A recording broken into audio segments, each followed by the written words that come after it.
24 tarde.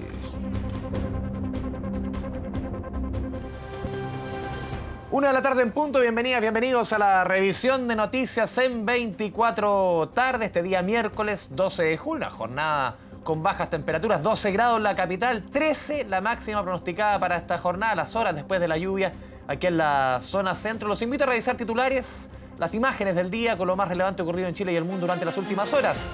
En información policial, un menor de edad fue detenido por su presunta participación en el portonazo contra una funcionaria de Carabineros que resultó herida a bala en la comuna de Macul. 390 pasajeros, 9 buses quedaron varados en el complejo Los Libertadores tras el cierre del paso producto del sistema frontal que afecta a la zona centro-sur. La decisión fue tomada ayer producto de las nevadas en la alta montaña.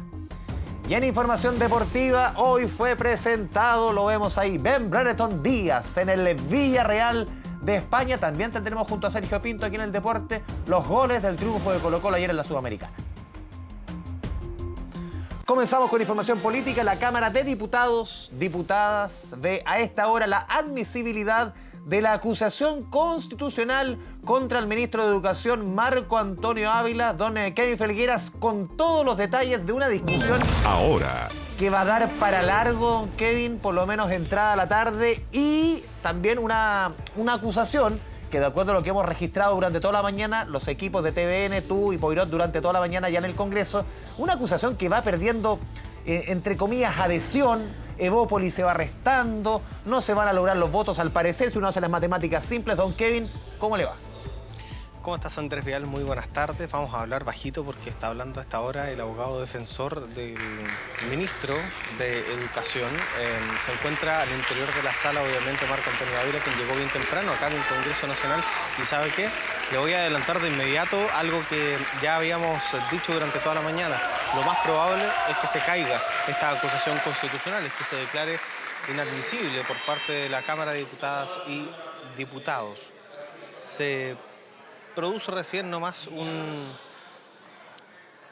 una situación acá al interior de la Cámara donde hay algunas muestras de apoyo, de respaldo al ministro de Educación. De todas maneras, hay que dejar en claro que no ha llegado mucha gente durante esta jornada acá a esta acusación. No es como antiguamente cuando se llenaban las tribunas. La verdad es que solamente una decena de personas, tanto para apoyar o como para mostrar su apoyo a la acusación constitucional. O sea, acá más bien en las tribunas no hay mucho ambiente. Donde sí ha existido ambiente es justamente en este proceso de acusación constitucional que ha ido perdiendo fuerza. Y vamos a revisar de inmediato cómo fue la llegada del ministro de Educación, Marco Antonio Ávila, esta mañana, su abogado, quien acusaba que esta acusación es un caballo de Troya para hablar de las decisiones personales del ministro y también del titular de las Express, Álvaro Elizalde, quien manifestaba que definitivamente acá existe homofobia en contra del ministro de Educación. Lo único que voy a señalar va a ser que yo estoy muy convencido, ¿no?, de que en nuestra gestión, y en particular yo, ¿no es cierto?, no he faltado ni a la Constitución ni a las leyes. Nuestro mayor argumento es la Constitución, que no se da ninguno de los requisitos de la Constitución, que tan evidentes que no se dan los requisitos de la Constitución que han tenido que ir variando y agregando hechos nuevos, algo que es absolutamente inconstitucional. Es como un caballo de Troya, plagado como de prejuicios, de insultos que hemos visto y como que se fueron develando a medida que iba entregándose la prueba. Lo hemos dicho y ha quedado en evidencia, además, en los últimos días. Hay fundamentos de esta acusación que no tienen que ver con el mérito jurídico, sino que más bien son expresión de homofobia, algo que nos parece inaceptable. En el tiempo que estamos viviendo, este tipo de actitudes o conductas deben ser erradicadas. Bueno, ahí estaba parte de lo que también se ha ido discutiendo en las últimas jornadas con respecto a los dichos de Marcela Aranda, también a lo que dijo la diputada María Luisa Cordero, quien tarde ayer en la noche a través de redes sociales decía que si el ministro se había sentido de cierta manera mal por los dichos sobre su aspecto físico, que ella le expresaba las disculpas y que ella, también María Luisa Cordero, perdonaba a todos los que habían hablado mal de ella en un video que, bueno, realmente da mucho que hablar. Durante esta jornada, eso sí, hemos visto cómo se han ido despejando un poco los respaldos a esta acusación constitucional que, como lo dijimos al principio y quizás dimos el spoiler más grande de esta acusación, ya definitivamente se va a caer, no va a tener los votos necesarios para que prospere. Uno de los votos que estaba de cierta manera en duda era de la diputada Viviana Delgado, quien, ustedes se recordarán, hace un par de semanas, un par de meses, protagonizó un problema directo, una discusión acalorada con el ministro de Educación, lo que trajo consigo incluso repercusiones en la reforma tributaria. Hoy ella salió a decir que a pesar de las profundas diferencias que existen con el titular de esta cartera, ella va a rechazar esta acusación constitucional. Hoy dejo claro que voy a rechazar que el ministro sea acusado, porque lejos de enfocarnos solamente en el ministro de la Educación, ya ha avanzado en ciertos ámbitos. Y hoy comenzar de cero en la educación paupérrima que tenemos en nuestro país creo que le hace un gran daño a nuestros niños, niñas y adolescentes. De Viviana Delgado, pero bueno, probablemente, y que va a ser la consecuencia más directa de esta acusación constitucional, no vaya a estar alojado en la moneda, no vaya a estar alojado ni siquiera en el oficialismo. Probablemente la consecuencia más grande que deje esta acusación constitucional es una evidente situación compleja, un cisma, una división al interior de Chile Vamos. ¿Por qué lo marcamos de esta manera? Porque durante esta mañana el jefe de la bancada de diputados de Evópoli, Francisco Undurraga, contó que ellos habían tomado la determinación de no respaldar esta acusación constitucional, lo que trajo consigo una rápida respuesta del Partido Republicano, que no pertenece a Chile Vamos, pero que sí es parte de la oposición, pero también de Chile Vamos. El secretario general de Renovación Nacional aseguró que acá se le dio una puñalada al corazón de Chile Vamos y que va a haber que analizar si es que sigue o no este pacto o esta asociación junto a Evópoli. Escuchamos a los parlamentarios. Los militantes de Evópoli siempre estaremos en favor de la transparencia y la buena gestión, pero no participaremos en una acusación débil, difusa y que no reúne los requisitos del artículo 52 de la Constitución de la República de Chile. Yo creo que todas las diferencias valóricas no son debatibles en una acusación constitucional. Yo no he criticado a Renovación Nacional como Renovación Nacional nos está criticando a nosotros. El secretario general de Renovación Nacional no solamente impulsor de este libelo, sino además es secretario de un partido aliado. Así que le exijo respeto. Cuando uno tiene una Cámara en donde las fuerzas oficialistas son mayoritarias, existe siempre la posibilidad de perder las acusaciones constitucionales. Pero uno las impulsa igual, porque cree que hay algo de justicia por medio. Uno valora distintos escenarios, actúa desde las convicciones, pero francamente nunca estuvo en nuestros pronósticos que el salvavidas del ministro de Educación viniera a venir de Evópoli. Yo quiero ser muy claro, decisiones como esta obviamente son una puñalada al corazón de Chile Vamos. Evópoli transitó de poner a los niños primero al ministro primero. Evópoli tendrá que responderle a los padres y apoderados de cientos de miles de estudiantes por qué privilegiaron llegar a un acuerdo con el gobierno, por qué privilegiaron proteger al ministro de Educación por sobre el interés de los estudiantes. Bien, pues Andrés Vial, es la consecuencia más directa que va a dejar esta acusación constitucional. Solamente estamos esperando a que terminen las declaraciones del abogado defensor, que exista la réplica de parte de la diputada Francesca Muñoz, que fue quien sostuvo esta acusación por más de 2 horas en un discurso que se hizo bastante largo para todos los que estamos acá en el Congreso Nacional, que existe una dúplica de parte del abogado y de ahí las palabras por bancada antes de la votación de la admisibilidad de esta acusación constitucional. Antes de cerrar, entiendo que tenemos la imagen del diputado Jorge Durán, quien durante esta mañana, bueno, es parte de lo que se está discutiendo en redes sociales también, le entregó una colación al ministro de Educación en algo que ya lo comentamos hace un ratito, Andrés, no aporta en absolutamente nada al debate de esta acusación constitucional, no convence a nadie, solamente es algo que él hace y de hecho el mismo diputado Durán envió su TikTok a todos los medios de comunicación. Al parecer el punto era más para las redes sociales que para otra cosa. Hemos visto y lo hemos comentado otras veces, diputados, parlamentarios que llegan con guitarra, con pelota de fútbol, vestidos de chef. Hagan la pega, uno pide. Solamente eso. Tal cual. Andrés Vial, te vamos a estar en contacto y a todos ustedes en su casa cuando esto ya esté votado. Probablemente sea cercano a las 4 de la tarde y no más bien como a las 2 como habíamos adelantado. Ahora va a depender de eso, de la réplica y la dúplica, así que ahí estamos. Ármese de paciencia nomás. Como siempre acá. ¿A usted le gustan estos días? No alegue. Es verdad. Ya, un abrazo. Nos vemos. Chao. Continuamos con información policial. Un adolescente fue detenido por su presunta participación en el portonazo contra una funcionaria de Carabineros que resultó con 2 impactos de bala. Tanto el detenido, el delincuente, como la carabinera están hospitalizados producto del intercambio de disparos. Sofía Carrizo con todos los detalles. Sofía, muy buenas tardes.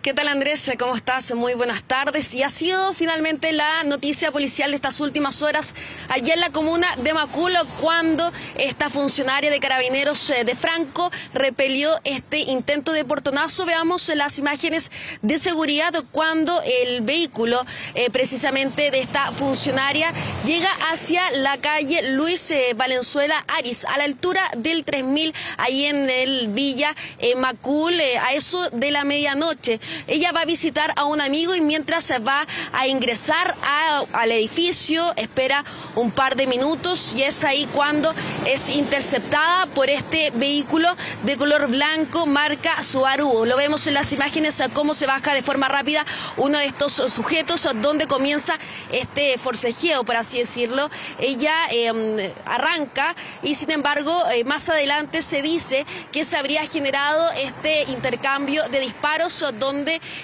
ella utiliza su arma de servicio, hiere a uno de estos sujetos y ella también recibe 2 disparos, uno en el antebrazo y el otro en el hombro. Esta situación generó conmoción obviamente en las imágenes y también precisamente en los vecinos, donde la mayoría escuchó alrededor de entre 4 y 5 disparos. Estos sujetos huyen, mientras que ella vemos también en una de las imágenes cuando intenta caminar y también donde es socorrida por parte de los mismos vecinos del sector. Tenemos las declaraciones por parte de un testigo en el marco de esta situación allá en Villa Macul. Los invito a revisarlas de inmediato. Que eran tres individuos, el cual 2 andaban arriba del auto y 1 andaba a pies. Y al parecer uno salió herido, que fue con el que repelió, digamos, la carabinera. Se escucharon alrededor de 4 o 5 balazos en un segundo. Inmediatamente se vieron algunas imágenes de que había efectivamente una señora baleada en el suelo. Claro, y le escuchábamos entre 4 a 5 disparos, dicen los vecinos que escucharon tras este fuego cruzado. ¿Qué es lo que se habla también? Que tras este intercambio el vehículo, al momento de ella actuar, habría quedado en marcha y por lo mismo habría chocado contra este poste. Estos sujetos huyen finalmente y hoy comienza un operativo completo, incluso con helicópteros por parte de la misma institución, para dar con el paradero de estos sujetos y esta funcionaria. Esta capitana fue trasladada de inmediato al hospital institucional, allí en la comuna de Ñuñoa, donde fue intervenida, donde está ahora bajo vigilancia por parte de los equipos médicos. Incluso durante esta mañana fue a visitarla el propio general director de la institución, Ricardo Yáñez, para ver su situación, y él también habló con la prensa, que dijo que finalmente le dio el respaldo a la funcionaria, que su actuar fue bastante valiente, enfrentándose a estas personas, donde también conversaron y obviamente quería entregarle la tranquilidad en el marco de este hecho que ocurrió allá en la comuna de Macul. Y obviamente también tuvimos las declaraciones y también el parte médico de lo que ocurre, de la situación del estado de salud de esta funcionaria. ¿Qué nos dijeron? Los invito también a escuchar aquellas declaraciones. Fue sometida a un aseo quirúrgico que tiene una lesión por proyectil balístico en el codo derecho y otra lesión que le generó un neumotórax. Ambas lesiones son graves, será monitorizada en la unidad de paciente crítico en las próximas horas y están todos nuestros equipos especializados haciendo sus actividades y gracias a Dios estabilizada la situación, controlado el riesgo vital. Entregarle tranquilidad, entregarle confianza de que el equipo médico dirigido por el director de Sanidad y todo el hospital de Carabineros van a hacer todo lo que sea necesario para su pronta recuperación. Nosotros somos 24/7, independiente en la condición en que nos encontremos o no. Y nuestro deber es obviamente actuar. Y ella lo actuó y actuó con una valentía tremenda de enfrentarse a un número importante de personas que estaban armadas y fue capaz de repeler este ataque. Ella recibió 2 impactos balísticos, ella repelió una agresión que fue directa hacia ella y ojalá podamos detener al resto de las personas que actuaron en este hecho gravísimo. Claro, hecho gravísimo, afortunadamente ella se encuentra fuera de riesgo vital, pero obviamente desde ahora en adelante tiene que estar bajo una intensa rehabilitación. Pero, ¿qué pasa con los sujetos que huyeron? Estas preliminarmente 13 personas. 2 habrían arrancado en este vehículo de color blanco, marca Subaru. Sin embargo, hay otro sujeto que al parecer él habría recibido el impacto de bala por parte de la funcionaria, habría arrancado a pie. Bueno, obviamente comienza esta búsqueda y se levanta la alarma, en el hospital de la Florida porque llega una persona con un impacto balístico y bueno, tras un par de horas después la fiscalía confirma que hay un menor de edad, ojo, menor de edad, adolescente, al parecer detenido debido a, al parecer, de haber estado involucrado en esta situación. También tenemos las declaraciones por parte del Ministerio Público. En el marco de esto último los invito a revisar las siguientes palabras. La víctima, funcionaria de Carabineros, logró repeler el asalto, resultando esta con lesiones, con impactos balísticos y además los imputados que procedieron a atacarla también resultaron lesionados. Es en ese contexto que se detiene a un menor de edad con un impacto balístico y se está realizando la investigación y las diligencias tanto por OS9 como por la BOCAR a fin de esclarecer los hechos. Claro, diligencias que ya están en marcha, ya este menor de edad se encuentra en calidad de detenido, pero aún se mantiene al interior del hospital de allá de la comuna de la Florida bajo observación. Lo que al menos la información que nos ha llegado es que se mantiene estable y tal como lo mencionaban, desde la Fiscalía ya se están realizando todas las indagatorias por parte del OS9 y también de la BOCAR para dar con el paradero de los otros 2 sujetos que arrancaron también para esclarecer estos hechos. Vamos a trasladarnos desde la comuna de Macul y nos vamos a ir hacia la comuna de Providencia porque vea las imágenes cuando precisamente impacta este camión tolva contra un árbol, incluso casi impactando a una persona que estaba paseando su perro. Esto ocurre precisamente en la intersección de Holanda con Carlos Antunes cerca de las 8 de la mañana. De acuerdo a la información que nos han entregado los mismos vecinos, este camión tolva, camión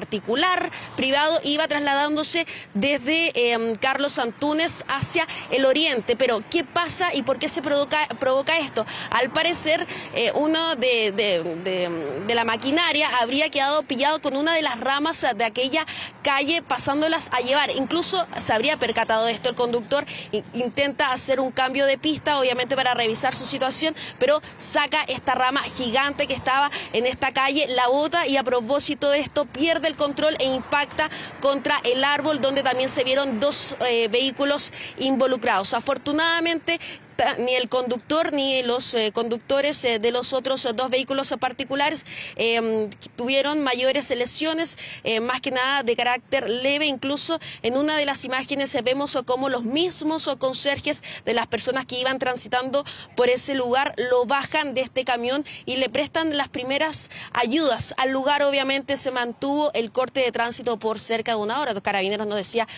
por 40 minutos e incluso vemos en las imágenes cuando lo bajan, le prestan la ayuda, lo revisan y lo ingresan a uno de los departamentos ahí en Carlos Antunes. Tenemos las declaraciones tanto de Carabineros y una de las personas también que socorrió a este conductor. Los invito a escuchar las siguientes palabras. Y bueno, lo primero que uno hace es atinar a ver el conductor y lo sacamos y lo trajimos hacia adentro de la recepción para darle los primeros auxilios. Pero el hombre tomó primero la rama del árbol, claro, porque esas están sobresaliendo a la calle. Y después llega acá y obviamente remató con el árbol de acá. El conductor del camión se mantiene con lesiones, por lo cual fue trasladado en primera instancia a un centro asistencial para evaluar las lesiones con las que habría resultado. Y los conductores de los vehículos particulares no se mantienen con lesiones, solamente los daños que se ocasionaron. Claro, vehículos particulares que uno de ellos, incluso lo hemos podido ver a través de las imágenes, quedó con daños considerables. Al menos ya hasta ahora ya estaba trabajando personal de la municipalidad para ir removiendo la situación de los árboles, a también sacar esta rama gigante que cayó desde la parte de arriba, obviamente, de este árbol que fue pasado a llevar por este camión, donde ya al menos se mantuvo el tránsito normal, al menos una de las pistas se mantenía ocupada debido a que tenían que retirar ese camión, una situación ahí en Providencia que obviamente generó congestión a eso de las 8 de la mañana. Afortunadamente ninguna de las personas involucradas tuvo mayores lesiones. Nos vamos a despedir de este enlace con la imagen de este intento de portonazo donde estuvo involucrada esta funcionaria, esta capitán de Carabineros de Franco durante la noche del día de hoy, de ayer por así decirlo, en la comuna de Macul, donde se pudo defender, pero aún así recibió estos dos impactos de bala y también hirió a uno de los delincuentes quien intentó robarle su vehículo, pero obviamente esta situación fue respaldada por la institución de Carabineros y donde se están obviamente realizando todas las diligencias correspondientes para dar con el paradero de las otras personas que estuvieron involucradas y también obviamente qué va a pasar con este menor que ya se encuentra en calidad de detenido allá en la comuna de La Florida. Y ojo un dato, Andrés, antes de despedirme, incluso los mismos vecinos comentaban que no era la primera vez que ocurría un hecho de estas características ahí en el sector Villa Macul, precisamente en calle Luis Valenzuela Aris. Quedamos atentos respecto a las novedades de este caso. Sofía Carrizo, muchas gracias por la información. Buenas tardes. 13 horas con casi 23 minutos. Nos vamos a la primera pausa en las noticias en 24 tarde. Vamos y volvemos.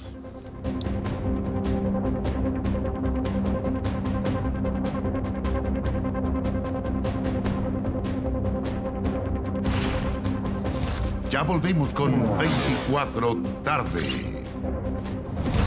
Ya volvimos con 24 tarde.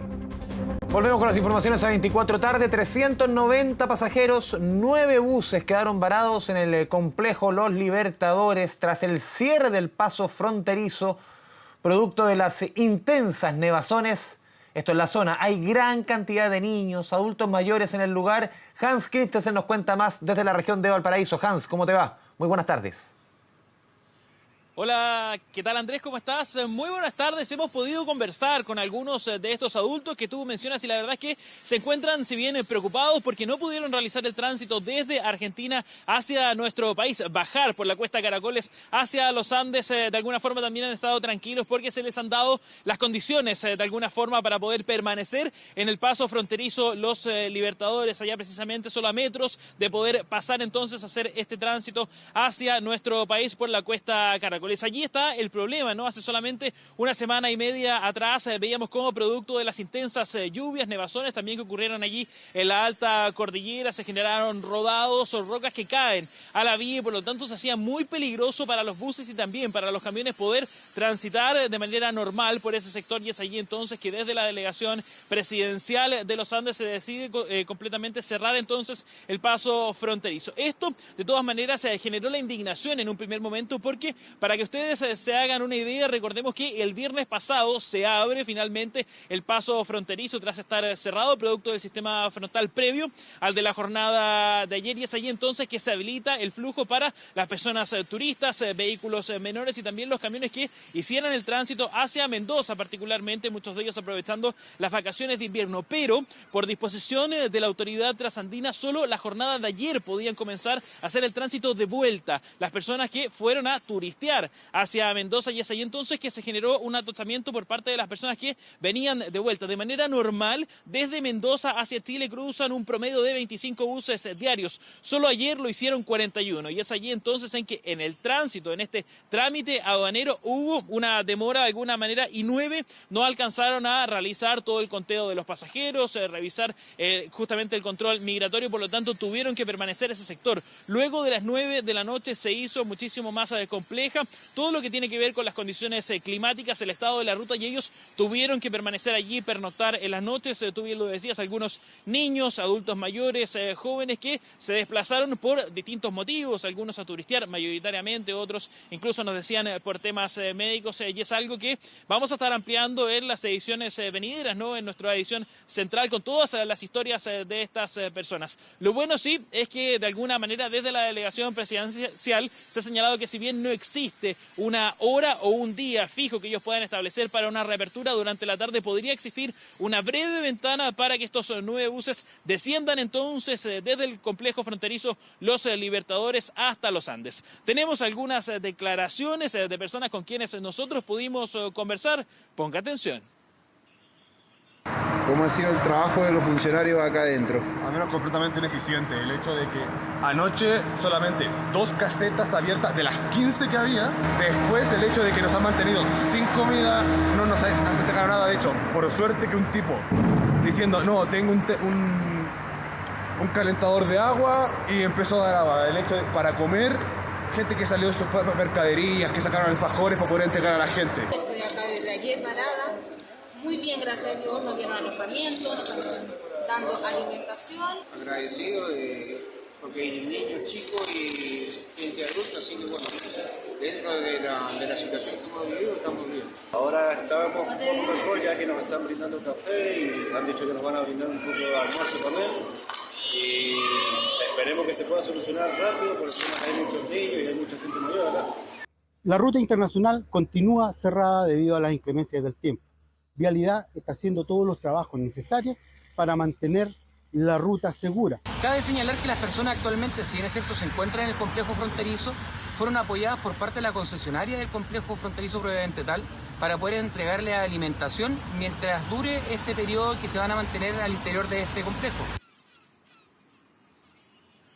A ver, Andrés, es muy importante entender y comprender que estas medidas se toman por el resguardo particularmente de las personas y para que no sufran ningún tipo de problema por el cambio eventualmente que pueda haber en el clima allí en ese lugar y sufran algún tipo de inconveniente, y para no repetir imágenes como las del año pasado donde veíamos algunos camiones que incluso quedaban botados en medio de la ruta precisamente con algunos de sus neumáticos hasta que llegaban a congelarse. Por lo tanto, si se llega a abrir esta ventana en horas de la tarde, solamente se va a permitir que desciendan las personas que están en el paso fronterizo Los Libertadores, pero de ninguna manera se va a abrir para el tránsito, por ejemplo, de camiones o de vehículos que quieran pasar de un país a otro. Eso es muy importante precisarlo, y esto a raíz de diversas imágenes que nos llegan también desde el puerto terrestre, que está situado abajo, justamente en las faldas del camino internacional. Muchos camioneros que van a hacer un tránsito, traslado, nos explicaban, de mercadería, de frutas particularmente, y de carnes, productos refrigerados, y que están esperando allí. Se están generando estos típicos atostamientos, ¿no?, que están estacionados, muchos de ellos en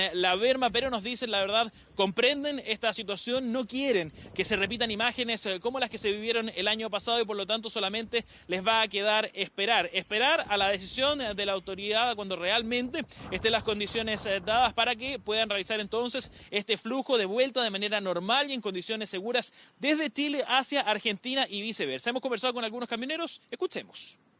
¿Cuántos días ha estado acá? 2 días. ¿Qué le han dicho? ¿Para cuándo la apertura? Y para mañana. A esperar nomás. Sim, esperando. Não vou fazer nada. É Deus que manda. Climática é Deus que manda. ¿Anda con la familia? Sí, ando con la familia para mirar la nieve, pero que pasa que ficamos mucho tiempo ahí en lado de Mendoza aguardando para cruzar porque estaba todo cerrado. Estamos complicados nosotros hasta el día viernes para volver a Mendoza, porque mañana puede habilitar el paso internacional, pero corresponde que larguen desde Argentina para Chile, y recién nosotros para irnos del país va a ser el día viernes. Bueno, todas esas suposiciones que escuchábamos recién van a tener que ser confirmadas por las autoridades locales y también las autoridades trasandinas en esta coordinación que se hace frecuentemente para poder habilitar de manera fluida y segura el paso fronterizo entonces allá arriba desde Los Libertadores también hasta Horcones al otro lado de la cordillera. Vamos a quedar atentos entonces a ver qué ocurre con estos 390 pasajeros que están varados desde anoche en el complejo fronterizo Los Libertadores y si finalmente estos 9 buses pueden avanzar en esta ventana climática, como han señalado algunos de las autoridades en horas de esta tarde. Hans, quedamos muy atentos. Muchas gracias por la información. Desde la región de Valparaíso, desde ese lugar nos movemos ahora hasta la región de Magallanes. Siempre prístina la imagen allá en Punta Arenas, capital de la región más austral del país. La laguna Pudeto se volvió a congelar allá en Magallanes y recobró su imagen del pasado. Jóvenes patinadores, amantes, lo vemos, del hockey, aprovechan este espacio de encuentro para entrenar, divertirse sobre el hielo.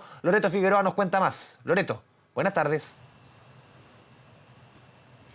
Muy buenas tardes, ¿cómo están? Los saludamos desde la región de Magallanes. Específicamente nos encontramos sobre la laguna Pudeto, la cual después de varios años quedó así totalmente congelada. Pasamos a mostrarles un poco acerca de cómo luce este lugar, un espacio que incluso ha sido aprovechado en las últimas jornadas por quienes son amantes del hockey, jóvenes, nuevas generaciones que han aprovechado de venir a este lugar durante el día para así poder entrenar. Les queremos recordar que aquí tenemos el equipo Cotaix, Aoniken y Warriors, entonces ellos han venido aquí a disfrutar de estas jornadas, de esta imagen que no se daba hace mucho tiempo, para así poder disfrutar de los patines de hielo. Precisamente, pasemos a escuchar parte de sus declaraciones. Bueno, en las mañanas, porque hay que aprovechar la escarchada, dijera, en las mañanas y en las noches. En la noche no tanto porque no hay iluminación, entonces no se ve mucho por el disco y las cosas. Venimos a patinar, no va a pasarlo bien. Es muy grande la diferencia por el tema de calidad del hielo, tema de espacio sobre todo, que es como lo que más necesitamos en el fondo y no estamos muy acostumbrados, entonces para nosotros es muy bueno, muy novedoso.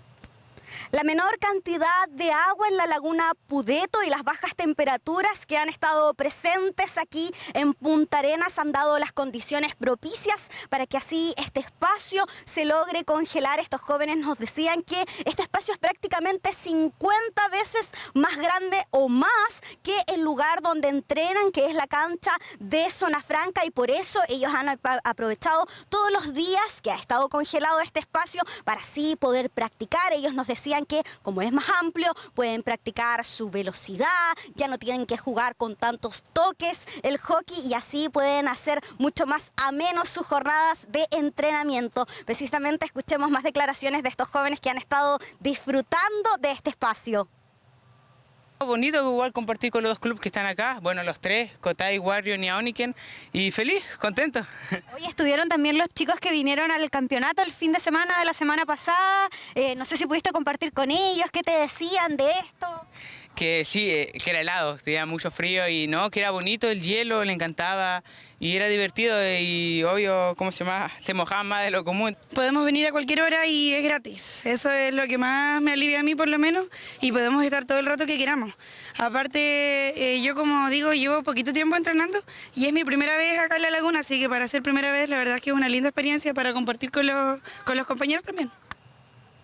Laguna Pudeto, que se encuentra ubicada prácticamente a 10 minutos del centro, específicamente en calle Centeno, y que se ha transformado en este espacio de entrenamiento al aire libre, donde los jóvenes nos decían que pueden venir absolutamente todo el día de forma gratuita y disfrutar de este espacio, un lugar, una imagen que no se daba hace muchos años aquí en la capital regional de Magallanes y que nosotros queremos compartir con todo el resto del país para que vean cómo esta actividad deportiva, patinar sobre hielo y jugar hockey, se vive aquí en el fin del mundo. Que tengan una excelente jornada. Muchas gracias, Loreto Figueroa, desde la región de Magallanes. Nos vamos de la nieve de la región de Magallanes hasta la nieve, lo ven la imagen, de la región de Coquimbo, al norte. Valle Hermoso, lo que está viendo usted en imagen, amaneció cubierto de nieve tras el paso del sistema frontal. Vecinos de la localidad de la región de Coquimbo agradecen el fenómeno ante la crisis hídrica que afecta a la zona. Yerko Ábalos nos cuenta más. La nieve allá en la región de Coquimbo. Don Yerko. ¿Cómo están? Muy buenas tardes, y en algunos sectores hasta 10 centímetros de nieve. Estamos en la comuna de Combarbalá, en el sector de Valle Hermoso. Le vamos a ir de inmediato a Pedro García, si es posible, comenzar a mostrar parte de este hermoso valle que nos encontramos acá a no más de 30 minutos de la comuna de Combarbalá, del camino que ingresa principalmente a la comuna cuando uno viene desde Canela, avanzando, por así decirlo, desde la región metropolitana hacia la región de Coquimbo. Uno va a encontrar un letrero que dice Valle Hermoso, y bueno, esta es la postal con la que amanecieron los vecinos esta mañana. Estamos a unos 15 minutos de una localidad que precisamente lleva el mismo nombre, y claro, nos comentaban respecto a esta situación que vivieron durante las últimas horas y que deja este espectáculo de verdad muy bonito de la naturaleza. Además se valora muchísimo la nieve. Este es el embalse que además está muy cerquita, que se llama también del mismo nombre, Valle Hermoso, con su estación meteorológica que registró desde las 18 horas de ayer 11 de julio hasta las 8 de la mañana más de 20 milímetros, 20,4 milímetros de agua caída en el camino de acceso, de agua caída, ¿cierto? En el camino de acceso al embalse hay nieve desde los 1.500 metros, la mayor cantidad de nieve acumulada la registramos a eso de los 1.700 metros. Nos decían algunos expertos que estaban midiendo precisamente la información importante que además se hace llegar por parte del SEASA, que estos días también nos tenía advertido de este sistema frontal que se acercaba a la región y que dejó en algunos puntos más de 50 milímetros de agua caída, por ejemplo, en el Parque Nacional Fray Jorge, también en Los Vilos, donde hacíamos el contacto el día de ayer, más de 30 milímetros de agua caída en Pichiangui. La verdad que las 15 comunas de la región de Coquimbo se vieron beneficiadas con este sistema frontal que, si bien es cierto, lo hemos dicho, viene acarreando una crisis hídrica importante en la región de Coquimbo. La lluvia caída estas últimas horas en el centro y norte del país es una buena noticia, sin embargo no tiene mayor incidencia en la crisis hídrica que vivimos. De todas maneras, la felicidad de los vecinos la pudimos ver. Escuchemos parte de lo que hemos podido hacer durante esta mañana acá en la provincia del Limarí, en la región de Coquimbo. Bueno, cayó bastante nieve y eso lo ayuda para tener, y ojalá se congele para tener para el verano, porque eso es lo que más necesitamos aquí, que quede la nieve congelada arriba. Muy buena, muy feliz que estamos, porque nosotros siempre tenemos animalitos, sembramos y ahora estamos esperando eso. ¿No le parece? Que así los va a quedar agüita. Sí, pues bueno que caiga nieve porque queda para el año, ¿no? Exactamente, sí, muy bueno. Tuvimos las primeras precipitaciones acá en la comuna, conforme a nuestro registro 25 milímetros de lluvia caída, siendo la localidad de Valle Hermoso, un pueblo ubicado a 27 kilómetros de acá del sector urbano, donde se produjo agua-nieve. Los vecinos pueden disfrutar hoy en día, la familia, del agua caída. Hacemos un llamado a la gente que va a acudir al lugar, que lo haga con la precaución del caso. En el sector de Los Pingos, en la comuna de Montepatria, también cayó nieve en el sector de Las Tórtolas, ahí el retén fronterizo, Las Tórtolas, en la zona cordillerana de la comuna de Montepatria. También nos enviaban imágenes, hartos milímetros de agua caída, efectivamente, y además personas albergadas, muy poquitas. Los Vilos 2 nos actualizaban durante esta mañana en el recorrido que hemos hecho desde la provincia del Choapa, en este minuto avanzando hacia la provincia del Limarí, en este sector de Valle Hermoso, en el embalse Valle Hermoso, que está distante, lo decíamos al comienzo de este contacto, a unos 30-35 minutos de la misma comuna de Combarbalá. Una muy buena noticia, más o menos acá unos 1.800, 1.900 metros de altura sobre el nivel del mar. Vamos a continuar muy atentos para llevarle los detalles. Además, una buena noticia para la agricultura. La nieve siempre es bien recibida, sobre todo por ellos en esta etapa de invierno. Yerko Ábalos, muchas gracias por la información desde la región de Coquimbo. Maravillosa imagen. Buenas tardes. Internacional.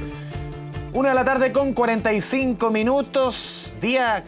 El tema histórico, Andrea Aguilar, siempre como que... Pero esto de verdad, Pedro Pascal está haciendo historia en Estados Unidos. 3 nominaciones a los premios Emmy. Yo no sé si algún chileno alguna vez había alcanzado un reconocimiento. Ya en la previa, no sabemos cuántas posibilidades tiene de alcanzar un Emmy, pero yo creo que ningún chileno jamás había acercado a esto. ¿Cómo te va, Andrea? ¿Cómo estás, Andrés? Es un placer empezar además con buenas noticias porque tú lo mencionas, Andrés, es algo histórico que el chileno Pedro Pascal esté nominado en 3 categorías distintas. Recordemos que eso sucede en el marco de la edición 75 de los premios Emmys, que se celebra además el próximo 12 de septiembre. Tendremos que esperar hasta esa fecha para poder conocer si finalmente el chileno va a ser el ganador de esos 3 premios Emmy. Recordemos que el principal de estos tiene que ver como mejor actor de serie de drama, nominado por el papel protagónico que tuvo en la serie de HBO The Last of Us.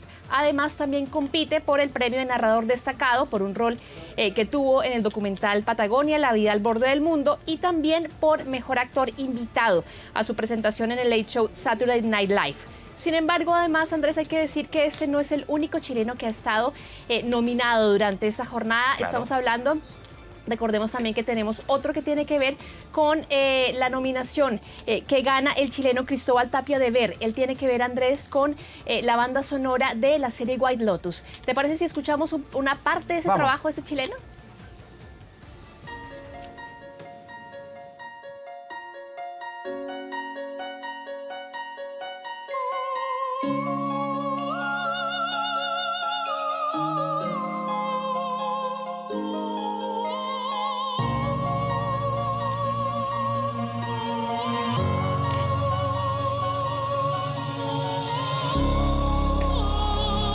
Bueno, y no la tiene fácil, Andrés, porque recordemos que esto que estamos escuchando se va a tener que enfrentar a otras series muy importantes, como es el caso de Merlina, cuya banda sonora también la tiene bien importante.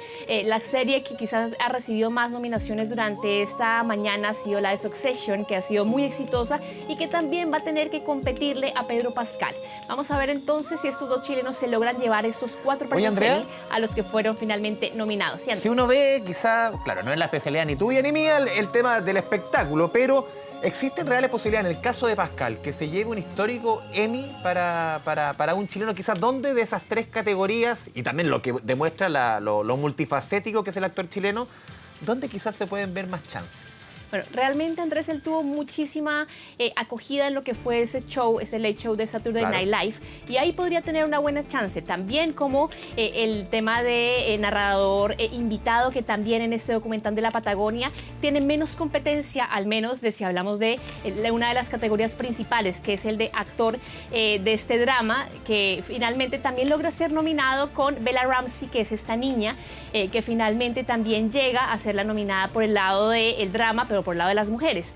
Así que vamos a tener que esperar, Andrés, de aquí al 12 de septiembre si finalmente alguno de estos chilenos se lleva finalmente alguno de estos galardones, que recordemos además son sumamente históricos, porque esto premia los mejores productos que están en la televisión norteamericana.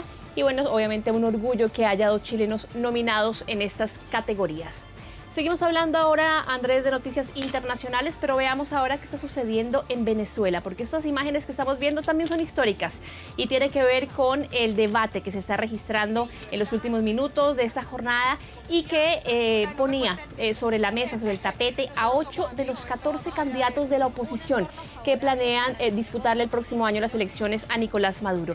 Esto era algo, Andrés, que no se veía desde el año 2012, hace 11 años que en Venezuela no se hacía algo que finalmente es normal en cualquier democracia, que es el hecho de los debates, que en cualquier país, acá en Chile los tenemos, en cualquier país de Latinoamérica normalmente se da esta instancia, pero realmente en Venezuela desde que ¿Andrea? finalmente... Sí, Andrés. Sí, tengo 2 preguntas, porque claro, tú dices, esto es normal en cualquier democracia, pero estamos hablando de Venezuela.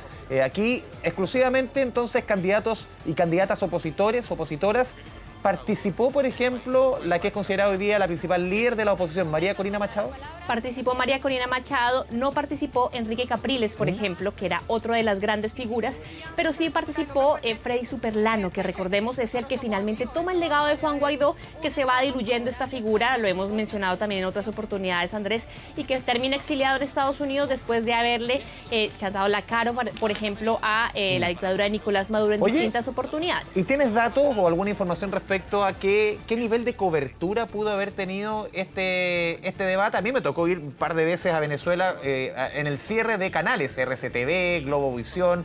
Sabemos la presión que hay sobre todo para quienes le den espacio a la oposición, sobre todo en televisión. ¿Qué nivel de coberturas? ¿Hay información más o menos cuántas cadenas pudieron transmitir? Porque me imagino que no solamente es disponer de los candidatos, sino que también quién lo transmite. Claro, realmente fue poco la cobertura que se pudo tener. De hecho, había algunos reclamos, Andrés, en redes sociales, porque la gente decía que la cadena que lo estaba transmitiendo, que en este caso era uno de los canales, de los pocos canales que le queda a la oposición venezolana, que recordemos una década atrás tenía, por ejemplo, a Globovisión, a toda otra serie de canales. En este caso, BPI era la que estaba transmitiendo este debate que estamos viendo en imágenes, y de ahí nosotros al menos lo pudimos tener a través de la agencia France Press, pero que estaba colgada efectivamente de la señal de BPI, que por momentos tuvo algunos baches, pero que finalmente se dio esta instancia histórica para las elecciones que vamos a tener el próximo año. Vamos a repasar parte entonces de las declaraciones que entregaban tanto María Corina Machado como Freddy Superlano. Sin libertad no hay prosperidad. Y sin confianza no es posible poner a producir este país para que todos los venezolanos podamos surgir y cada quien pueda desarrollar todo su talento. Venezuela está en ruinas y nosotros hemos planteado lo que llamamos una estabilización expansiva de la economía. En definitiva, si un venezolano, si un ciudadano de la actualidad quisiera invertir en este país, no tendría garantías porque no hay seguridad jurídica, política, ni mucho menos social. De manera tal que también la Administración de Justicia tiene que ser revisada y reformada. En pocas palabras, cambio político. Bueno, un tono, Andrés, muy distinto al que vimos en otros debates, en donde prácticamente son dos actores completamente contrarios. Acá era finalmente 8 candidatos de la oposición mostrando sus propuestas, mostrando las principales problemáticas que tienen. Por ejemplo, los jóvenes venezolanos que han emigrado a distintos países, incluido también Chile. Claro. Y también el hecho de decidir finalmente quién va a estar midiéndose con Nicolás Maduro, que hay que decirlo. La última encuesta dice que el 89% de los venezolanos no apoya su gestión, así que también al Partido Socialista Unido de Venezuela tendría que buscar otro candidato que pudiera competir. Eso no es realmente muy claro de aquí a las elecciones, por ejemplo, del próximo año. Y finalmente la gran incógnita es si estos 3 candidatos, que son los principales rostros de la oposición, que por un lado está María Corina Machado, que recordemos la semana pasada la inhabilitaban 15 años para poder ejercer cargos públicos, que también está Enrique Capriles, que al menos ellos dos, Andrés, en el año 2012 se enfrentaron también en un debate muy similar para poder enfrentarse en ese entonces al presidente Hugo Chávez. Vamos a tener todos estos candidatos sobre la mesa y ver realmente cuáles son las posibilidades reales que tienen de competirle a Nicolás Maduro. Andrea, un tema que ha sido importante, tú lo sabes bien, lo que sucede en Venezuela. Aquí lo importante es que, claro, uno puede tener muchas críticas hacia el gobierno de Maduro, los informes de la ONU respecto a derechos humanos, pero también lo relevante que es que la oposición actúe unida. Pese a tantas críticas, lo que ha pasado en Venezuela es que también lo que ha sobrado, lamentablemente, en la oposición, para la oposición, es la división, es no poder trabajar juntos para, obviamente, en elecciones, derrocar a Maduro. Claro, finalmente esa va a ser una de las principales o de los principales desafíos que van a tener estos 14 opositores, ver si en algún momento logran tener o rodear al menos a María Corina Machado, que según las encuestas sería la que tiene mayor cantidad de probabilidades de enfrentarse a Nicolás Maduro. Recordemos también que está Enrique Capriles y que él también había sido ya 2 veces candidato presidencial, las 2 veces derrotado, por decirlo de alguna forma, frente al chavismo, con unas elecciones que han estado siempre en telón de juicio. Vamos a seguir, Andrés, hablando de otros temas internacionales. Dejamos esta parte del continente para centrarnos en lo que ha pasado durante esta jornada en Lituania. El fin de la cumbre de la OTAN tuvo obviamente como protagonista a Ucrania y tuvo la presencia entonces del presidente Volodymyr Zelensky, que se codió con los máximos líderes mundiales de esta alianza compuesta por ya 31 países, con la llegada entonces de Finlandia. Y uno de los principales temas que se pudo abordar durante esta cierre de la cumbre fue que finalmente se va a garantizar en el largo plazo el armamento para que Ucrania siga combatiendo a Rusia. Esto es quizás uno de los principales anuncios y es por eso que el presidente Volodymyr Zelensky dijo que finalmente, aunque Ucrania no logra unirse en el corto plazo a la OTAN, porque recordemos que nunca un país ha llegado a la OTAN teniendo una guerra de por medio, sí logra al menos garantizar que va a tener el armamento suficiente para poder enfrentarse a Rusia. Vamos a repasar parte de las declaraciones que entregaba el presidente de Ucrania, Volodymyr Zelensky. Creo que la OTAN nos necesita al igual que nosotros a ellos, y creo que esto es absolutamente real. Confío en que después de la guerra, Ucrania estará en la OTAN, y haremos todo lo posible para asegurarnos de que tenemos el mismo entendimiento y la misma visión con Estados Unidos y el resto de países. Bueno, es algo que al menos ha garantizado desde el presidente de Estados Unidos, Joe Biden, que hace poco daba también su discurso frente a esta alianza de defensa, y es que Ucrania va a tener los medios para poder seguir enfrentándose a Rusia y también, cuando sea posible, tener todos los requisitos que se pueden tener para llegar a esta alianza de defensa, en algún futuro cercano podría también unirse a la OTAN, que recordemos, eso fue lo que en un principio desató la guerra ya hace un año. Recordemos también otros temas internacionales que están sobre esta agenda internacional y que tiene que ver, por ejemplo, con la muerte a los 94 años de edad del escritor checo Milan Kundera, mundialmente conocido por las obras como La insoportable levedad del ser.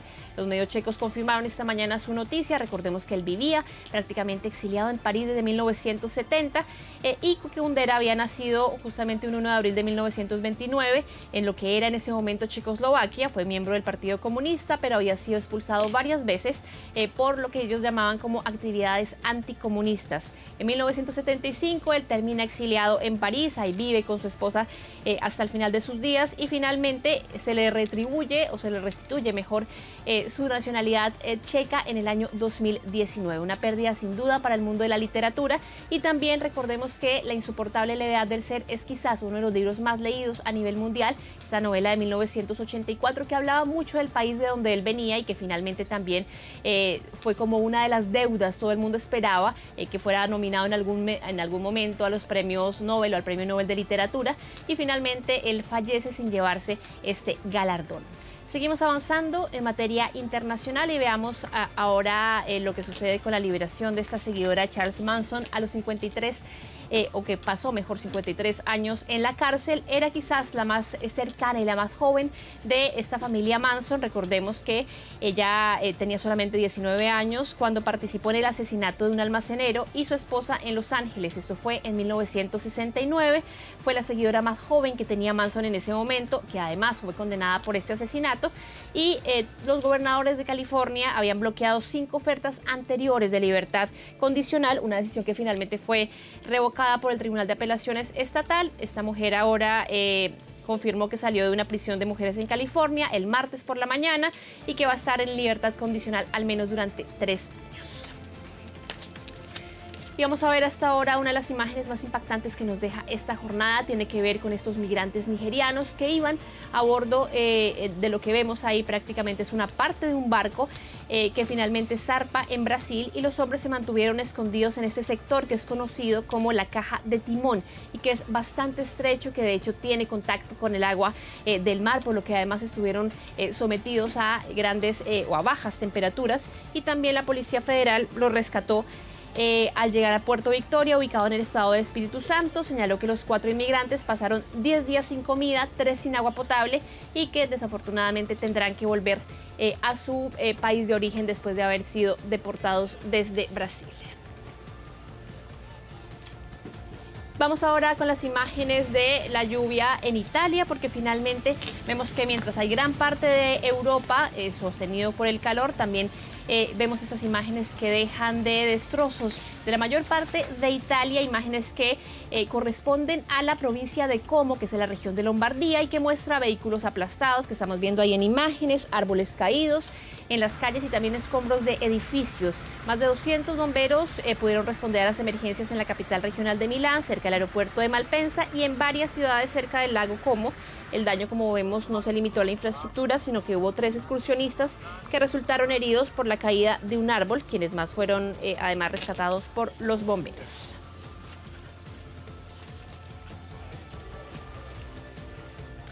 Y no sé, Andrés, si a ti te gustaría finalmente ser enterrado en el espacio. Yo creo que esto es cada vez Después más... Después de la experiencia del Titán, yo creo que no tanto. No, prefiero una despedida más simple, más sencilla. Bueno, pero para esta gente que quiera ser enterrada en el espacio, ahora hay, Andrés, la posibilidad de que esto suceda cuesta más o menos entre 2.500.000 y 10 millones de pesos y va a poder ser a través de los próximos años. Recordemos que no solamente va a pasar esto, sino que se van a llevar algunas muestras, por ejemplo, de ADN de distintos científicos, y que finalmente es un paquete que, como lo hemos visto también en otras partes del mundo, lleva algunas cenizas a la Luna o a otras partes también, y que es parte entonces de las nuevas apuestas tecnológicas que tienen los magnates, en este caso para la exploración. Pero hasta el momento sería aeroespacial. solamente la Luna, ¿o no? No sé, ¿qué es más lejano? Porque si hablamos de un entierro sería solamente en la Luna, o si no sería tirar las cenizas por el espacio sideral, digo yo. Parece que no me escucha la Andrea. ¿Me escuchas ahí o no? Sí, no, se le cortó el retorno a la Andrea. Sigue tú, Andrea. No tiene retorno, lamentablemente. Andrea Aguilar, yo le estaba comentando justamente de estos entierros en el espacio exterior que tienen precios de los servicios que oscilan entre los $3.000 y los $12.000. ¿Ah? Usted, si tuviera la plata, lo compraría. Yo no, por lo menos. Andrea Aguilar, un abrazo a la distancia. Lamentablemente no tiene retorno. 2 de la tarde en punto. Dejamos la información del mundo. Vamos con otras noticias de la jornada. El juzgado de garantía de Arauco dio un plazo de 45 días para investigar al tío abuelo del menor de edad de Tomás Bravo, esta vez en su reformalización por el delito de abandono de menor con resultado de muerte. El imputado insiste en su inocencia. David Yáñez con todos los detalles desde el Biobío. David, buenas tardes. Hola, muy buenas tardes.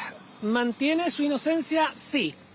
Esas fueron las escuetas palabras de Jorge Escobar, luego que esta mañana en el juzgado de garantía de Arauco fuese nuevamente formalizado por la desaparición de Tomás Bravo Gutiérrez, esta vez bajo el cargo de abandono de menor de 10 años con resultado de muerte, que fue la acusación levantada por el Ministerio Público en esta investigación, que según el plazo fijado por el juzgado de garantía será de 45 días. Apuntar desde ese punto de vista que hubo una incidencia por parte de la defensa, pues se indicó que esto ya se sobrepasa respecto a la situación que ha vivido el imputado Jorge Escobar, que ha pasado 2 años y un mes, es decir, un mes más que el plazo máximo que establece el Código de Procedimiento Penal para una investigación, y que además ahora se le formaliza por otro cargo distinto y se fija un nuevo plazo de investigación, que en todo caso durante este plazo no habrá medidas cautelares en su contra. Vamos a pasar a las declaraciones, las breves declaraciones del mismo Jorge Escobar y también lo señalado por su defensa justo a la salida del tribunal, que fue la única parte que llegó presencialmente hasta este juzgado. Escuchemos. Por favor, si nos puede ya hablamos en la ¿Mantiene su inocencia con esta formalización nueva? Sí. Esta es una causa que deviene de la principal, y aquí hay una investigación que se ha extendido más allá de los parámetros legales, infraccionando garantía, y pues bien el Ministerio Público, a pesar de aquello, ha insistido en una nueva formalización de hecho que a mayor abundamiento la defensa tiene la más plena convicción que no es posible configurar respecto tampoco a nuestro representado. Nosotros tomaremos las acciones legales que estimemos pertinentes en los próximos días respecto a la resolución de la jueza en esta audiencia.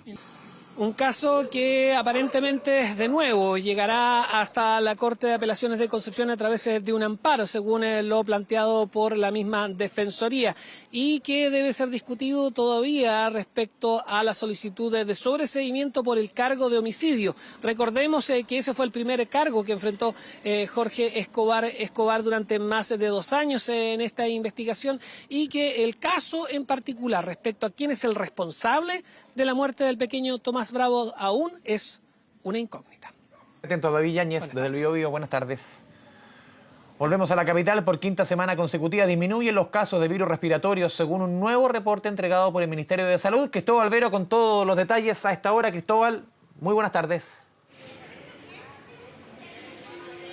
¿Qué tal, Andrés? Muy buenas tardes. Claro, el Ministerio de Salud entregó esta mañana un nuevo reporte, este nuevo informe diario acerca de la situación de los virus respiratorios a lo largo de todo nuestro país. Esto en el marco de esta campaña de invierno. Y claro, un 67,3% es la ocupación actual de las camas críticas pediátricas, una situación que se ve con buenos ojos, se podría decir, desde el Ministerio de Salud. De este total, un 70% están ocupadas en el sector público y un 60%, casi un 60% de ocupación en el sector privado. Ahora bien, algo que destacaron durante esta mañana las autoridades es, bien, como lo decías tú, es que es la quinta semana consecutiva de bajas en la circulación de los virus respiratorios en todo nuestro país. Y también otro punto bastante importante a destacar, Andrés, es que si nos remontamos hacia un mes atrás, cuando se estaban realizando estos mismos balances, estos reportes de la situación de los virus respiratorios, el escenario era mucho más crítico. Se informaba cerca de un 92%, cercano a esa cifra del 90% por ese número de la ocupación de las camas críticas pediátricas. Hoy esa cifra, ese porcentaje ya bajó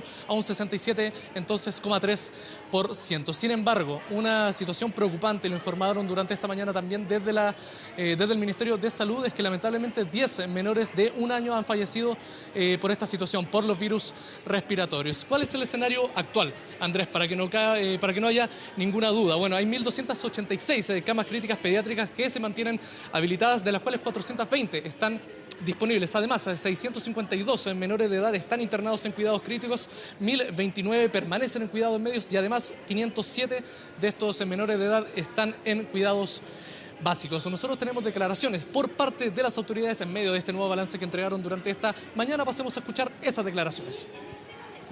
A la fecha reportamos 10 menores de 1 año que han fallecido por virus respiratorios y por enfermedades respiratorias en este invierno.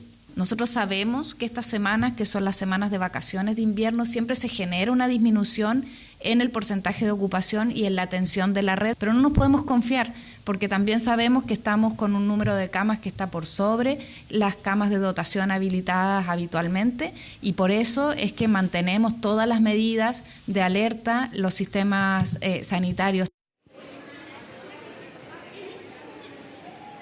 Claro, las declaraciones entonces por parte de las autoridades en medio de este nuevo balance de la situación de los virus respiratorios. También lo destacaban durante esta mañana que el virus más detectado hoy por hoy sigue siendo el virus sincicial, pero claro, hay muchos otros virus que no dejan de ser peligrosos y es por eso también que reiteraron al final de este nuevo reporte las recomendaciones habituales que han entregado durante estos días, entre ellas usar la mascarilla, lavarse las manos con agua y jabón y también por último vacunarse contra la influenza, pero también contra el COVID-19, todo esto para evitar entonces que aumente la circulación de los virus respiratorios. Es por eso, Andrés, que de hecho lo estamos viendo en imágenes, nosotros nos encontramos acá en el Mall del Costanera Center de la Comuna de Providencia, donde se estuvo realizando y se sigue realizando de hecho este nuevo operativo de vacunación, ahora entonces en este centro comercial. Un operativo de la campaña Vacúnate con la Dupla, que recordemos porque es importante, permite inocularse contra la influenza y también contra el COVID-19. Todo esto al mismo tiempo, una en cada brazo. Y claro, durante esta mañana llegaron varias personas, ¿no? Decenas de personas se podría decir, hasta este centro comercial con el fin de poder recibir esta vacuna contra la influenza y también contra el COVID-19. Y muchos de ellos nos decían que agradecían este tipo de operativo. ¿Por qué? Porque se está realizando, claro, en un centro comercial, un lugar que quizás no es tan habitual para muchos de ellos. Y lo que decían también es que esto facilita el poder inocularse contra estos ambos virus. Algunos de ellos también ni siquiera venían con la intención de vacunarse. Algunos no sabían de este operativo, pero claro, a pesar de que venían a realizar compras, al tener este punto de vacunación a mano, aprovecharon justamente de inocularse. Escuchemos declaraciones por parte de estas personas. Es bastante innovador, hay varias instancias que hay otras partes donde se realiza a través del ministerio, de diferentes lugares, y creo que es bueno esto porque mucha gente ahora que estamos en vacaciones de invierno aprovecha de venir acá al mall a disfrutar diferentes actividades, hacer compras y aprovecha de hacer lo más importante que es vacunarse para la influenza. Yo trabajo aquí en el centro comercial y vengo a aprovechar justamente para ponerme la influenza. Parece buena idea, aparte que hay mucha gente también acá adentro, entonces aprovechando que la gente viene a hacer cosas, trámites pequeños tal vez, igual conviene pasar y aprovechar de vacunarse. Mira, yo la verdad que ando de compra y me encontré con esta sorpresa, que es muy buena, ¿cierto? Sobre todo para la gente mayor, yo tengo 62 años, así que me cae súper bien. Y nada, pues felicitarlos y que esto lo hagan extensivo todo el resto de la gente. Claro, agradecidos entonces con este nuevo punto de vacunación. Ahora bien, durante esta mañana asistió a este operativo la ministra de Salud, Jimena Aguilera, y reiteró el llamado a no relajarse, a no bajar los brazos con las vacunas y también con los métodos de prevención contra los virus respiratorios, sobre todo con la llegada, claro, del invierno, haciendo énfasis en los niños, las niñas, los jóvenes, sobre todo porque, claro, el próximo lunes se comienzan las clases en casi todo nuestro país, y también hizo énfasis en otro grupo bastante importante, los adultos mayores, sobre todo los mayores de 65 años, considerando que estamos entrando en las semanas más heladas del invierno. Pasemos a escuchar las palabras por parte de las autoridades del Ministerio de Salud. Tenemos además un universo mayor, una cantidad mayor de personas a las cuales tenemos que vacunar, alcanzando 6.600.000 dosis al día de hoy aproximadamente. A pesar de eso, hay algunos grupos que aún, en los cuales hay harto que avanzar, en particular el grupo de personas mayores de 65 años. Tenemos que estar preparados para un potencial aumento de la circulación viral, en particular de influenza, y ya hemos visto en las últimas semanas un aumento de las consultas en urgencia por causa respiratoria en este grupo de edad. Las personas mayores, la influenza se complica con neumonía y eso le produce riesgo de hospitalización y muerte. Por lo tanto, también les pedimos que tomen la oportunidad de estos puntos de vacunación que se instalan para acercar la vacunación a la gente, que en forma gratuita para cualquier tipo de previsión en salud, y que tengan la posibilidad de vacunarse. Claro, el llamado entonces de las autoridades a que las personas, los chilenos y chilenas, acudan a los distintos puntos de vacunación para recibir sus vacunas contra estos distintos virus respiratorios. Me gustaría cerrar este despacho, Andrés, recordando algo bastante importante para que no quepa ninguna duda. La vacuna contra la influenza la pueden recibir hoy los menores desde los 6 meses hasta los 5 años, también los mayores de 65 años, enfermos crónicos, y también los escolares de primero a quinto básico. Por su parte, la vacuna contra el COVID-19, la vacuna bivalente, de hecho, que contiene la variante Omicron, también es para todos los mayores de 12 años, independientemente de su condición de salud, Andrés. Sí, poner el foco en lo que decía la ministra Aguilera, súper importante, Cristóbal. Aquí son dos grupos que corren más peligro con la influenza. Tú lo decías, menores o quinto básico para abajo, donde los números afortunadamente han mejorado cuanto a vacunación. No así en los adultos mayores. Poco más del 60% de los adultos mayores está vacunado contra la influenza. Poco más del 60%, y se requiere por lo menos un 80%, sobre todo este rango etario, 65 para arriba, acudir a vacunarse porque es muy, muy importante. Cristóbal Vera, muchas gracias por la información desde el Mall Costanera Center, 2 de la tarde con 11 minutos. Nos vamos a la pausa, pero antes les contamos de la información del tiempo. Ya llegamos con la imagen de Macul de fondo, ya llegamos a los 13 grados pronosticados como máxima por la Dirección Meteorológica para esta jornada de miércoles 12 de julio. Vemos las temperaturas que se han alcanzado y se van a alcanzar en algunas comunas, Colina, Curacaví, La Florida, y las proyecciones para las próximas jornadas. Mañana, si podemos repetir, por favor, desplegar la segunda gráfica, señor. Ya viene. Vamos a echarle un poquito de petróleo a la máquina. La imagen de Farellones, qué lindo se ve Farellones. Tuve la suerte de estar hace algunos días, previo a este sistema frontal, obviamente, y no estaba esa nieve en Farellones. Nevó ahora, la isoterma cero estaba más abajito, afortunadamente para los centros invernales.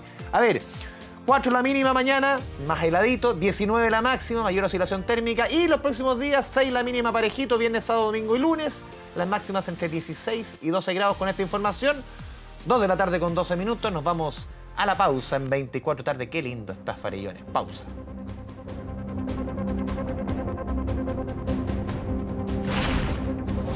Ya volvemos con 24 tarde. Estamos viendo 24 tarde. 14 horas con 18 minutos. Ponga atención con lo que viene, porque a fin de mes vence el plazo para cambiar el domicilio electoral de cara al plebiscito del próximo 17 de diciembre. Sí, a fin de mes. Pamela Araya, con todos los detalles. Pamela, buenas tardes.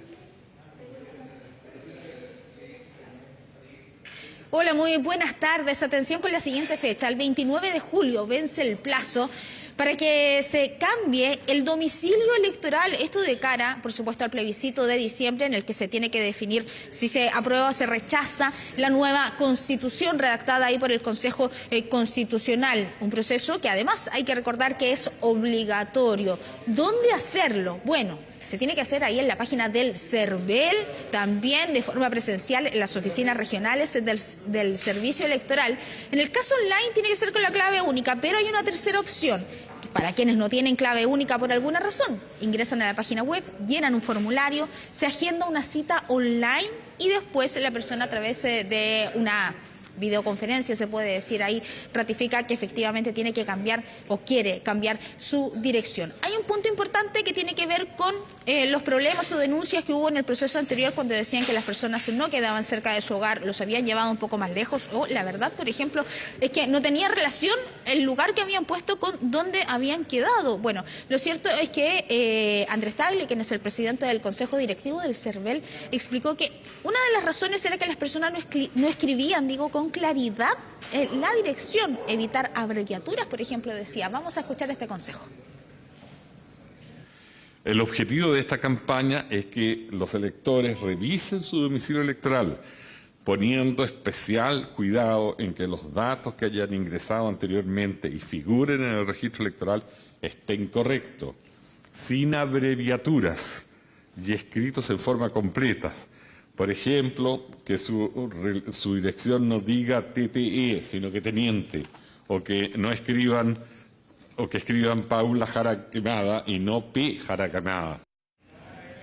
Un llamado que va a ser reforzado a través de los medios de comunicación, porque hoy parte la campaña precisamente de información para que las personas cambien el domicilio electoral en caso que lo requieran, entonces para no tener problemas. Pero donde hubo dificultades, por ejemplo, es a veces en las zonas rurales, y es por eso entonces que además se ha dispuesto de equipos móviles para poder ayudar a esas personas a hacer el cambio presencialmente cuando no tienen la posibilidad, por ejemplo, les queda muy lejos una oficina regional del CERVEL. Pamela Araya, muchas gracias por el completo informe y los datos. Buenas tardes. Tu bolsillo. Vamos a hablar de un tema que es fundamental en economía, un tema que hay que relevar siempre, y es una de las razones por las cuales lamentablemente el empleo femenino siempre se ve más castigado. La brecha de género aumenta, trata de cerrarse, pero hay razones puntuales, por ejemplo, como siempre el mercado laboral, lamentablemente, pese a que la legislación ha ido cambiando, castiga a las mujeres, y eso se ve y se ve en detrimento de ellas, sobre todo en la crisis económica, lo vimos en la pandemia, el cuidado de terceros, y en este caso tiene relación con el postnatal parental, que pese a que se cambió la ley hace cerca de 12 años y los hombres pueden tomarse un postnatal, lamentablemente menos del 1%, ni cercano al 1% de los hombres se toma este subsidio. Pasemos a revisar las siguientes gráficas para entender qué es lo que está sucediendo hace rato en nuestro país, pese a que la legislación lo permite. A ver, el año 2022, entendamos lo que sucedió el año pasado, 85.775 licencias entregadas de postnatal parental. Recordemos que se alargó hace más de 10 años el postnatal de 3 a 6 meses, prácticamente haciendo los números redondos. Solamente de los 85.775 licencias entregadas, 189 fueron usadas por hombres todo el año pasado. Esto corresponde a un 0,22% de los hombres que ejerció este derecho. Aquí los especialistas dan una serie de causas. Por ejemplo, una de las que más se repite es que el tope de este subsidio es muy bajo y muchos hombres no acceden, pero esa explicación queda prácticamente vacía si tomamos en consideración que ese tope, solamente el 10% de los hombres gana más que ese tope. Entonces no es una razón, aquí hay temas mucho más profundos, casi culturales, para que los hombres no se tomen el postnatal. Y hay también cuestiones que hay que mirar en el mercado laboral y quizás cambiar también en el mercado laboral para que más hombres se tomen este postnatal, porque la posibilidad está. Pasemos a revisar qué ha sucedido desde la entrada en vigencia de la legislación que permite que los hombres accedan a este subsidio. ¿Qué pasó desde el 2011 a la fecha? 1.084.925 subsidios entregados. De ellos, se repiten los números, 2.455 hombres usaron durante los últimos 12 años este subsidio, 0,23%. ¿Qué ha sucedido durante este año, 2023? La realidad no es muy distinta y lo vemos en la siguiente gráfica para ir entendiendo los números y las razones de lo que sucede. Pasemos a revisar en la siguiente gráfica, señor director, si podemos ver lo que ha sucedido este 2023. Hasta marzo, llevamos 21.263 licencias entregadas, solamente 59 hombres, padres, han usado este subsidio. A ver, vamos a revisar la última gráfica y esto tiene también, es el reflejo de lo que está sucediendo con el cuidado de terceros, el cuidado de los hijos. Y esto es una encuesta que publicó el 2020 la Universidad Católica y ONU Mujeres, también con el Ministerio de la Mujer de ese entonces. Y esto refleja de manera muy patente, se exacerbó con la pandemia, el cuidado de terceros, el cuidado de los hijos se concentra en las mujeres. El 71% de los hombres no dedicó tiempo a tareas escolares con sus hijas e hijos. La diferencia aquí con mujeres es brutal. Y el 57% dedicó 0 horas. El 57%, casi la mitad de los padres, al cuidado de sus hijos o hijas. Un tema que hay que cambiar, un tema cultural. No sabemos quizás qué medidas se necesitan en profundidad para cambiar esta realidad, pero sí se necesita sobre todo, y lo hemos visto tantas veces, cuando hay crisis económica, situaciones coyunturales que afectan al empleo, siempre el empleo femenino es más castigado, siempre el cuidado de terceros culturalmente se le corresponde a la mujer cuando debiese ser, obviamente en el caso de los hijos, cuando un hijo lo trae un hombre y una mujer, los padres debiese obviamente diferenciarse bien y que los hombres tomen más responsabilidad respecto al cuidado de sus hijos. Vamos a cambiar completamente de tema, vamos a ir a temas que tiene directa relación con su bolsillo, el precio de los combustibles, porque esta tarde la Empresa Nacional del Petróleo actualizará su tradicional informe sobre la variación del precio de los combustibles, pero el ministro de Hacienda, Mario Marcel, ya nos confirmó a 24 horas que se viene una baja. Los detalles con Felipe Gallego. Felipe, buenas tardes. Hola, ¿cómo te va? Muy buenas tardes. Claro, porque este miércoles a las 18 horas, como cada 21 días, la ENAP va a actualizar la variación en el precio de los combustibles. Y esta semana con buenas noticias para los que tienen vehículos con motores diésel y también con motores para benzina de 93 octanos, porque en estos dos productos se va a producir una nueva baja en el precio de los combustibles. Destacamos lo del petróleo diésel, porque si hoy día, según el sitio Benzina en Línea, en la región metropolitana, cuesta 1.008 pesos el litro, con la variación que va a anunciar a las 18 horas la ENAP, va a llegar por debajo de los 1.000 pesos promedio en la región metropolitana. Una buena noticia que, por supuesto, destacaron los automovilistas. Pasemos a revisar esas declaraciones. Súper buena, porque igual es súper caro el combustible y uno lo ocupa todos los días. De repente los piques igual son largos y 20 pesos igual se siente para todo. Sí, buena noticia, pero igual es poco. Si uno echa 100, 120, el tanque chico de este camión se llena con 120 lucas. A la economía del petróleo, la benzina en general, buena, po. ¿Ayuda de alguna manera al bolsillo? Totalmente, po. Si uno siempre anda buscando lo más económico. Y claro, los automovilistas, los usuarios de petróleo diésel destacan justamente esta variación a la baja que fue ratificada hace solo minutos por el ministro de Hacienda, Mario Marcel. ¿Qué va a pasar entonces a las 6 de la tarde? La benzina de 93 octanos va a tener una variación cercana a los 8 pesos. La benzina de 97 va a subir levemente, mientras que el petróleo va a caer cerca de 16 o 17 pesos. Así lo anunció también hace pocos minutos el ministro de Hacienda, Mario Marcel, una tendencia que en el caso del petróleo debería continuar porque aún restan que se traspasen cerca de 100 pesos de baja. Conversamos justamente con el ministro de Hacienda y los invito también a revisar declaraciones por parte de un experto respecto a lo que se espera sobre la variación en el precio del petróleo. Vamos a tener una baja del diésel de 16 pesos. Vamos a tener también baja en la gasolina 93 octanos, me parece que es de 8 pesos, y una leve alza en la de 95. Con esto el valor del litro de petróleo diésel va a quedar todavía levemente por arriba de los 1.000 pesos, pero ya se va acercando de manera bastante clara a esos valores. Hemos visto oscilaciones en torno a los 1.000 pesos que está actualmente la parafina, y en caso de necesitarse todavía quedan en el fondo de estabilización en torno a 3 millones de dólares, que eso nos garantiza que el precio no estaría por encima de los 1.000 pesos significativamente, digamos, a fin de año. Buena noticia entonces para los usuarios de petróleo diésel, también para los usuarios de la benzina de 93 octanos, dos productos que van a bajar de precio. Esto se va a ratificar a eso de las 18 horas cuando la ENAP entregue el tradicional informe de los precios de los combustibles que se publica entonces cada 21 días. Hoy a las 6 se publica esta actualización. 3 horas y media aquí. Estaremos atentos. Felipe Gallego, muchas gracias. Buenas noticias con los combustibles, sobre todo con el diésel, y también buenas noticias con los alimentos. Tras largos meses de alza durante junio, se estabilizó el precio de los alimentos, la canasta básica, que reúne los productos más consumidos por las familias, también los más sensibles, sobre todo las familias más vulnerables, registró una nula variación de la mano de la fuerte baja en las frutas. Por su parte, el huevo sigue subiendo y recién, escucha bien, en septiembre podría tener una caída.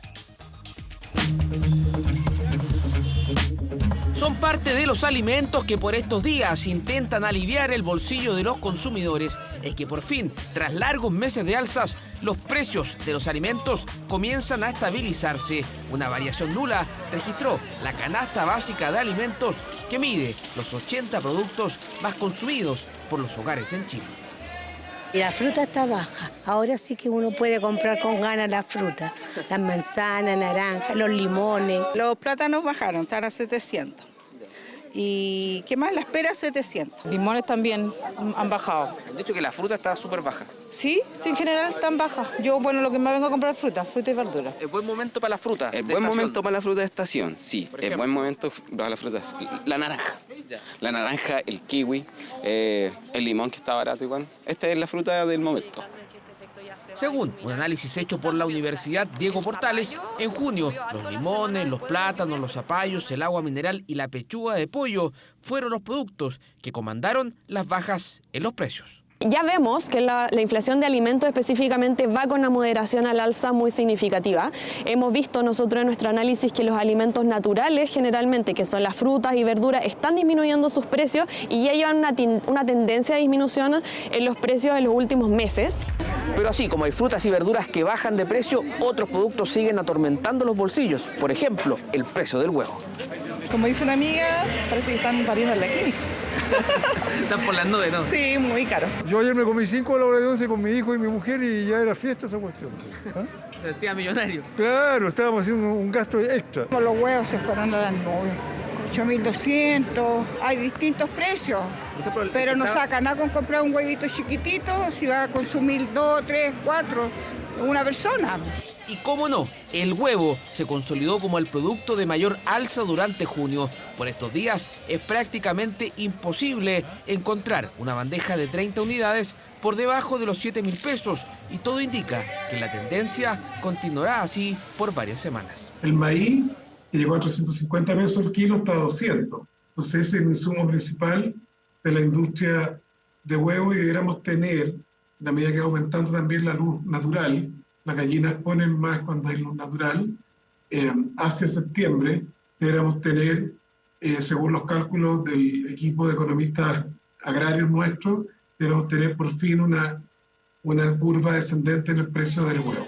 O sea, recién hay que volver a pensar en el huevo para el relleno de la empanada de pino de Fiestas Patrias, porque por el momento sigue en el grupo de productos que más subieron de precio en junio, compartiendo fila con el surtido en conserva, la merluza, la avena y la margarina. Así, en 12 meses, la canasta básica ha subido un 13,1% en 12 meses, un dato que el gobierno debió corregir en la última jornada tras haber informado inicialmente una variación de un 9%, al menos un error que no impacta nuestros bolsillos.